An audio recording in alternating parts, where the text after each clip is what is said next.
بہت عرصہ پہلے کی بات ہے، اس وقت بال میرے بھی سیاہ ہوتے تھے۔ حضرت قاری احمد میاں تھانوی دامت برکاتہم ہمارے شہر میں تشریف لاتے تھے، قرآن مجید کی مجلس ہوتی تھی اور میں ان کی قرأت کا عاشق تھا۔ جہاں قرأت ہوتی تھی، جدھر بھی ہوتی تھی، میں پہنچ جاتا تھا اور مجھے ان کا قرآن مجید سننے کا لطف آتا تھا، مزہ آتا تھا، اور وہ بھی گھنٹوں پڑھتے تھے۔ ان کی بھی اس وقت جوانی کی عمر تھی اور اللہ نے ماشاءاللہ بڑی ہمت دی تھی۔ وہ بھی ایسے لگتا تھا کہ جب قرآن مجید پڑھتے تھے تو بس ایک دفعے سے وہ کٹ جاتے تھے، ایک تار ان کی جڑ جاتی تھی اور ہم بھی اس کو بہت انجوائے کرتے تھے۔ اب وہ مدتیں گزر گئیں، لیکن جو حلاوت ہے اس کی سننے کی وہ آج بھی ابھی باقی ہے۔ تو حضرت سے میری ملاقات ہوئی جامعہ اشرفیہ میں، تو حضرت نے بھی ان مجلسوں کو یاد کیا۔ پھر حضرت نے حکم فرمایا کہ میرا دل چاہ رہا ہے کہ آپ ہمارے جامعہ میں تشریف لائیں۔ میں نے کہا میں تو سر کے بل چل کے آنے کو تیار ہوں، اس لیے کہ میں ان حضرات کا شاگرد ہوں۔ وہ کیسے؟ میرے شیخ تھے حضرت سید ظفار حسین شاہ رحمۃ اللہ علیہ، وہ کراچی میں رہتے تھے اور میں اس زمانے میں یونیورسٹی میں انجینئرنگ کا اسٹوڈنٹ تھا، اور یونیورسٹی کے بالکل ساتھ بیگم پورہ ایک محلہ ہے، اس میں ایک مدرسہ ہے ضیاء العلوم کے نام سے، گلگت کے علماء تھے جو چلاتے تھے۔ تو میں وہاں شام کو کتابیں پڑھا کرتا تھا۔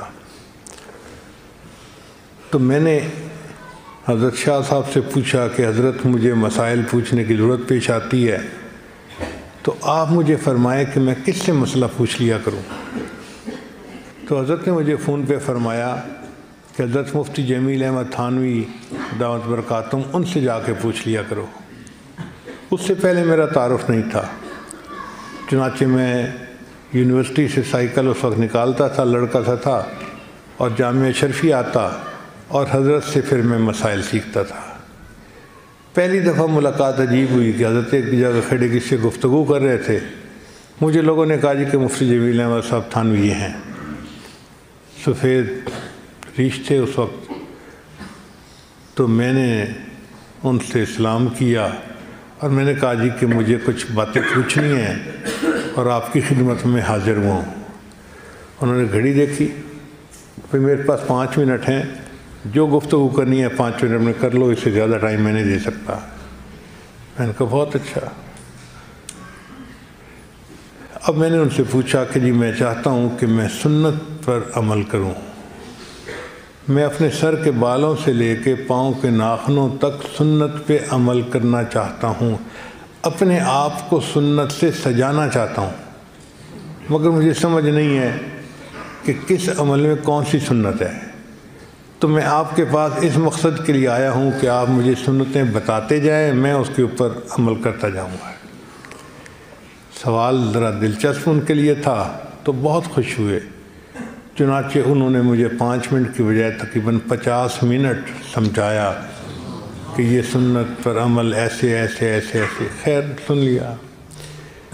پھر حضرت مجھے فرمانے لگے کہ میں سمجھا تھا کہ تم میرا وقت ضائع کرو گے، اس لیے میں نے 5 منٹ کی قید لگائی تھی۔ چونکہ تم نے معیاری بات پوچھی ہے اور مجھے بھی خوشی ہوئی ہے، لہذا اب تمہارے لیے ٹائم کی قید نہیں ہے۔ میں یہاں دارالفتاح میں اس لیے کا بیٹھا ہوتا ہوں، آپ جب بھی آئیں تو اس دارالفتاح کے کونے میں آ کے بیٹھ جایا کریں، میں آپ کو دیکھ لوں گا، اپنا کام کرتا رہوں گا۔ جب میں فارغ ہوں گا تو اشارہ کروں گا تو آپ میرے پاس آ جانا، میں آپ کو مسئلے کا حل بتا دوں گا۔ تو یوں پھر میری باقاعدہ ان کے ساتھ جو ہے وہ شاگردی کی جو ایک مجلس ہوتی تھی وہ شروع ہو گئی۔ الحمدللہ میں نے ان سے بہت دین سیکھا۔ جو اکابر علماء دیوبند کی محبت ہے وہ میں نے حضرت مفتی جمیل احمد تھانوی رحمۃ اللہ علیہ سے سیکھی۔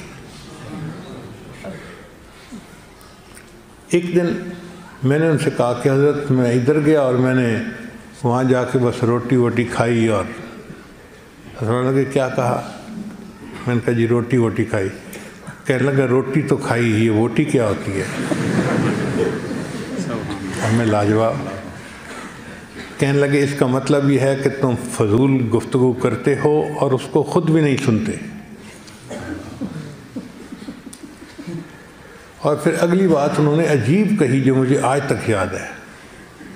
مجھے کہنے لگے کہ جب تمہارے منہ سے نکلی ہوئی بات تمہارے اپنے کان نہیں سنتے جو اتنا قریب ہیں، تو لوگوں کے کان کیا سنیں گے جو اتنا دور بیٹھے ہوتے ہیں۔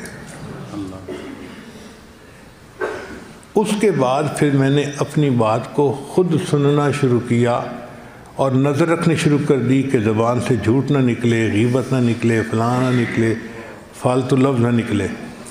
یہ اس طرح انہوں نے ایک ایک بات پہ تربیت فرمائی۔ تو چونکہ مجھے شاگردی کا ایک تعلق تھا اور دل میں محبت عقیدت تو پہلے ہی تھی، تو جب مجھے انہوں نے فرمایا کہ آپ تشریف لائیں تو میں نے کہا بھئی میرے لیے تو سعادت ہے، میں حاضر ہوں گا، اور میں آج اپنی سعادت سمجھتے ہوئے اس جگہ پہ حاضر ہوا ہوں۔ اللہ دین کے اس مرکز کو قبول فرمائے، اور یہ حضرات جو قرآن مجید کی خدمت کر رہے ہیں اس کے صدقے اللہ ان کی قیامت تک آنے والی نسلوں کو اس مقصد کے لیے قبول فرمائے۔ ہمارے حضرت رحمۃ اللہ فرمایا کرتے تھے، تیرے ہاتھ میں ہو قرآن اور تو دنیا میں رہے پریشان، تیرے ہاتھ میں ہو قرآن اور تو دنیا میں رہے پریشان، تیرے ہاتھ میں ہو قرآن اور تو دنیا میں رہے ناکام، تیرے ہاتھ میں ہو قرآن اور تو دنیا میں رہے غلام، غلامی نفس کی ہو، شیطان کی ہو یا کسی انسان کی ہو، نہ نہ نہ، تمہیں کہتا ہے یہ قرآن، او میرے ماننے والے مسلمان، اقرا وربک الاکرم، تو پڑھ قرآن، تیرا رب کرے گا تیرا اکرام، تیرا رب تجھے عزت و وقار دے گا، تیرے ظاہر و باطن کو نکھار دے گا۔ تو اللہ تعالیٰ ہمیں قرآن مجید کی سچی محبت عطا فرمائے، اور اس کے بدلے اللہ ہمیں اپنے مقرب بندوں میں شامل فرمائے۔ وآخر دعوانا ان الحمد للہ رب العالمین۔